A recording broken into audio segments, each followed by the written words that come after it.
Baik, topik firman Tuhan pada hari ini yaitu Tuhan mengutus anak-anaknya. Tuhan mengutus anak-anaknya tertulis dalam Kisah Rasul pasal 13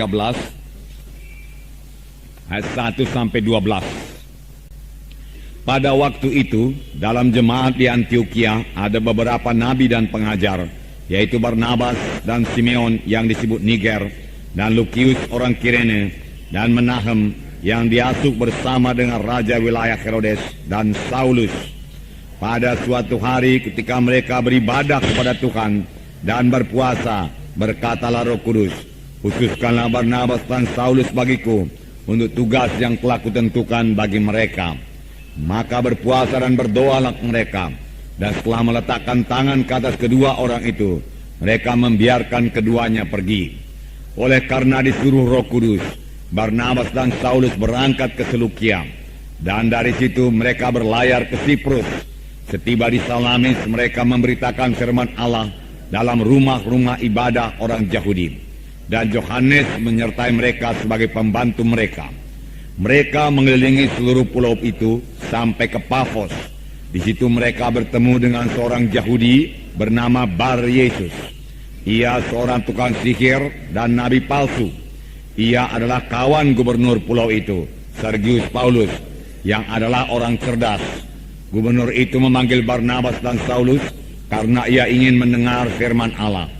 Tetapi Elimas, demikian namanya dalam bahasa Yunani, tukang sihir itu, menghalang-halangi mereka dan berusaha membelokkan gubernur itu dari imannya. Tetapi Saulus yang juga disebut Paulus, yang menusnap dia dan berkata, "Hai anak iblis, engkau penuh dengan rupa-rupa tipu muslihat dan kejahatan. Engkau musuh segala kebenaran. Tidakkah engkau akan berhenti membelokkan jalan Tuhan yang lurus itu? Sekarang lihatlah, tangan Tuhan datang menimpa engkau, dan engkau akan menjadi buta beberapa hari lamanya. Engkau tidak dapat melihat matahari." Dan seketika itu juga orang itu merasa diliputi kabut dan gelap, dan sambil meraba-raba ia harus mencari orang untuk menuntun dia. Melihat apa yang telah terjadi itu, percayalah gubernur itu, ia takjub akan ajaran Tuhan. Ini dikatakan, jemaat di Antioquia dipersiapkan Tuhan untuk mengerjakan pekerjaan Tuhan dalam menjangkau jiwa-jiwa yang bukan bangsa Yahudi yang berada di bawah kekaisaran Romawi. Dan Tuhan memakai Paulus untuk ini, saudaraku. Saudara mengetahui riwayat sidang Antioquia ini. Riwayat sidang Antioquia ini bukan dimulai dari rasul-rasul yang menginjil. Tidak. Tetapi dari anak-anak Tuhan yang tersebar karena aniaya. Dari anak-anak Tuhan yang tersebar ini, saudaraku, ada beberapa orang Siprus, orang Kirene, yang bicara kepada orang Yunani, yang bicara kepada orang Antioquia. Dan orang Antioquia, saudaraku, menerima Injil tersebut. Dan saudaraku, berdirilah sidang Tuhan di Antioquia. Dan kabar ini sampai ke Yerusalem. Lalu saudaraku, sidang pusat di Yerusalem mengutus Barnabas, saudaraku, ke Antioquia. Sesampainya Barnabas di Antioquia, ia bersuka cita dan menasehati orang Antioquia supaya tetap mereka dalam Tuhan. Tetapi Barnabas, saudaraku, melihat pekerjaan yang begitu pesat di Antioquia, lalu dia mencari Saulus, dan berdua mereka mengajari anak-anak Tuhan di Antioquia. Hasilnya yaitu setelah setahun mereka mengajar sidang Tuhan di Antioquia, maka di Antioquia lah orang-orang yang percaya itu mulai disebut Kristen, orang Kristen. Tetapi Tuhan tidak berhenti bekerja, saudaraku. Tuhan mau sidang itu bertambah-tambah dewasa, dan Tuhan kemudian melengkapi sidang di Antioquia ini. Firman Tuhan berkata dalam buku Efesus pasal 4 ayat 11, Tuhan memberikan rasul-rasul, nabi-nabi, guru-guru, pengajar-pengajar, dan penginjil-penginjil. Dan Tuhan telah melengkapi sidang di Antioquia ini. Sini dikatakan, saudaraku, mereka telah memiliki, saudaraku, nabi dan pengajar, yaitu Barnabas dan Simeon yang disebut Niger, Lukius orang Kirene, dan Menahem yang diasuh bersama dengan raja wilayah Herodes dan Saulus. Nah, pada waktu mereka beribadah kepada Tuhan dan berpuasa, berkatalah Roh Kudus, khususkanlah Barnabas dan Saulus bagiku untuk tugas yang telah kutentukan bagi mereka.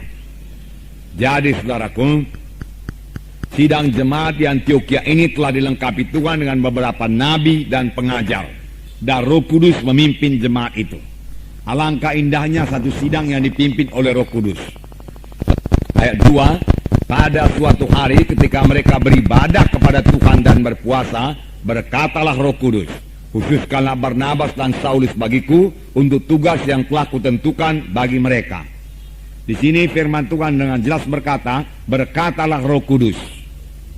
Saudaraku, jadi Roh Kudus itu bisa berkata-kata, saudaraku. Berkatalah Roh Kudus. Saudaraku, mulai daripada perjanjian lama Tuhan sudah bicara. Perjanjian baru saudaraku Tuhan lebih banyak bicara. Pada akhir zaman ini saudaraku Tuhan lebih banyak lagi bicara, saudaraku. Pada akhir zaman ini, pada zaman sekarang ini Tuhan bicara kepada kita masing-masing. Di sini dikatakan berkatalah Roh Kudus, khususkanlah Barnabas dan Saulus bagiku untuk tugas yang telah kutentukan bagi mereka. Jadi Roh Kudus bisa berkata-kata karena Roh Kudus hidup, saudaraku. Bukan hanya Roh Kudus bisa berkata-kata, Roh Kudus suka berkata-kata kepada kita, saudaraku. Apakah kita suka juga berkata-kata dengan Roh Kudus? Tentunya kita suka berkata-kata dengan Roh Kudus. Boleh jadi saudara bertanya bagaimana caranya. Sedikit akan kita lihat pada hari ini. Dan kita akan terus bertumbuh, saudaraku, dan mendengarkan suara Roh Kudus ini, saudaraku. Saudaraku, kapankah Roh Kudus berkata-kata, saudaraku? Di sini dikatakan pada suatu hari ketika mereka beribadah kepada Tuhan dan berpuasa, berkatalah Roh Kudus. Ketika mereka beribadah kepada Tuhan, tidak dikatakan ketika mereka berdoa kepada Tuhan.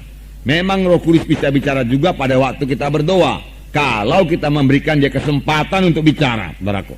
Kita perlu mendengar suara Roh Kudus. Karena firman Tuhan berkata Roh Kudus memimpinkan kita kepada segala kebenaran. Firman Tuhan berkata demikian.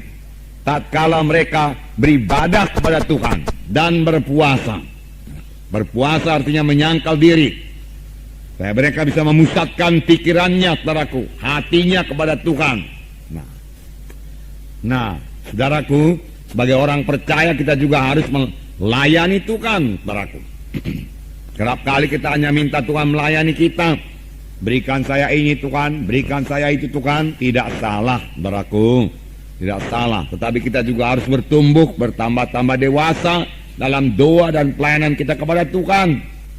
Saudaraku, tidak minta-minta saja, saudaraku. Nah, dalam beribadah kepada Tuhan kita mengadakan pelayanan terhadap Tuhan. Pada waktu itu kita tidak meminta apa-apa kepada Tuhan. Tetapi kita bersekutu dengan Tuhan, menikmati hadiratnya, bersyukur dan memuji, menyembah Tuhan. Raja Daud berkata, satu hal telah ku minta kepada Tuhan, yaitu supaya aku diam dalam rumah Tuhan, diam dalam bait Tuhan, dan menikmati hadirat Tuhan, menikmati kehadiran Tuhan. Dia mau tinggal di rumah Tuhan selama-lamanya, seperti sidang di Antioquia. Pada waktu mereka beribadah kepada Tuhan, mereka mendengar suara Roh Kudus. Nah, mereka mendengar suara Roh Kudus. Tapi kalau kita teliti, saudaraku, mereka juga penuh dengan Roh Kudus. Saudaraku. Sidang Antioquia ini penuh dengan Roh Kudus. Bahkan Paulus, saudaraku, pada waktu dia melayani, saudaraku, dalam ayat 9 dikatakan, tetapi Saulus, yang juga disebut Paulus, yang penuh dengan Roh Kudus, menatap dia dan berkata. Nah, saudaraku, sidang Antioquia penuh dengan Roh Kudus. Dengan penuh dengan Roh Kudus, saudaraku, iman kita akan diteguhkan, saudaraku. Kita akan bertambah-tambah percaya akan mujizat Tuhan.